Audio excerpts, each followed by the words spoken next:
आपने कभी सोचा है अगर किसी छात्र को उसकी जात की वजह से कम नंबर मिले, हॉस्टल ना मिले या उसे अकेला महसूस कराया जाए तो उसकी पढ़ाई, उसका भविष्य और उसका मन तीनों पर क्या असर होगा। आज हम बात करेंगे एक ऐसे नियम की जिसे कुछ लोग गेम चेंजर कह रहे हैं और कुछ लोग खतरनाक कह रहे हैं। उसका नाम है UGC promotion of equity in higher education regulation 2026।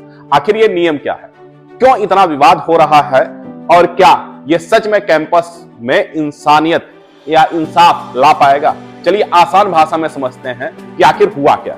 UGC यानी कि यूनिवर्सिटी ग्रांट कमीशन ने 2026 में एक नया नियम लागू किया है। क्या है नियम?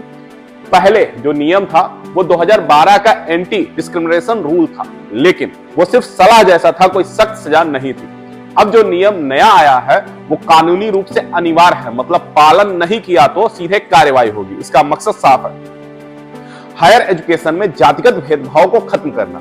इसकी जरूरत आखिर में पड़ी क्यों? संविधान हमें बराबरी का अधिकार देता है, आर्टिकल 14, 15 और 17।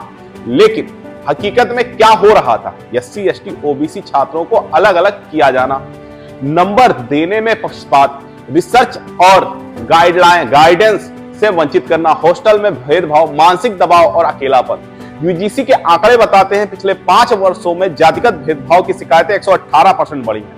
यानी समस्या सिर्फ मौजूद नहीं थी, बढ़ रही थी लगातार। इसी पर सुप्रीम कोर्ट ने यूजीसी को फटकार लगाई कि सिस्टम कमजोर है, जिम्मेदारी तय नहीं है। नए नियम का मकसद है क्या? यूजीसी 2026 के 3 बड़े लक्ष्य रखे गए हैं। प्रिवेंशन, भेदभाव होने से रोकना, प्रोटेक्शन, पीड़ित छात्र की सुरक्षा, सम्मान और मदद, और अकाउंटेबिलिटी, जिम्मेदारी तय करना ताकि कोई बच ना सके। मतलब अब सिस्टम रिएक्टिव नहीं प्रोएक्टिव बनेगा। यह नियम किस पर लागू होगा? सभी यूनिवर्सिटीज, सरकारी, प्राइवेट, सेंट्रल, स्टेट डीम्ड, सभी कॉलेजों में सभी लोग, छात्र, प्रोफेसर, स्टाफ, वार्डन, कॉन्ट्रैक्ट कर्मचारी, सभी पर लागू होगा। कोई भी संस्थान छूट में नहीं है। भेदभाव की परिभाषा आखिर में है क्या?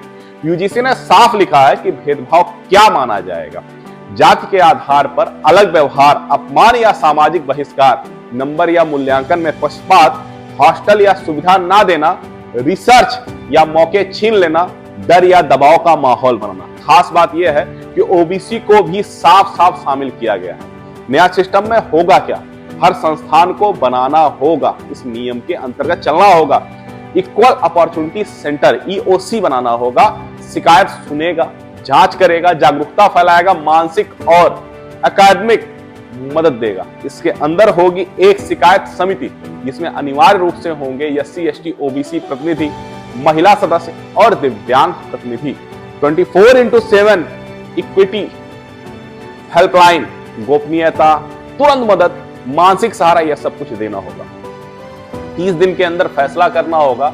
अगर छात्र संतुष्ट नहीं है तो सीधे आगे जाकर के अपील करनी होगी। जिम्मेदारी किसकी होगी?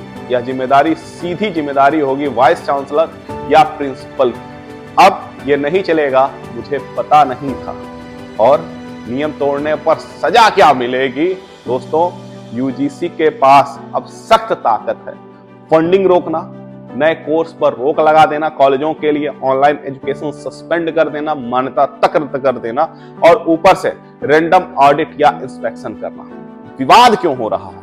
विवाद दोस्तों, सपोर्टर्स कहते हैं अगर आप जाकर इंसाफ मिलेगा, लंबे समय से यह जरूरी था, और आलोचक कहते हैं गलत शिकायतें होंगी, ब्यूरोक्रेसी बढ़ेगी और किसी अन्य व्यक्ति को परेशान किया जाएगा। सच यही है, सब कुछ इंप्लीमेंटेशन पर निर्भर करेगा।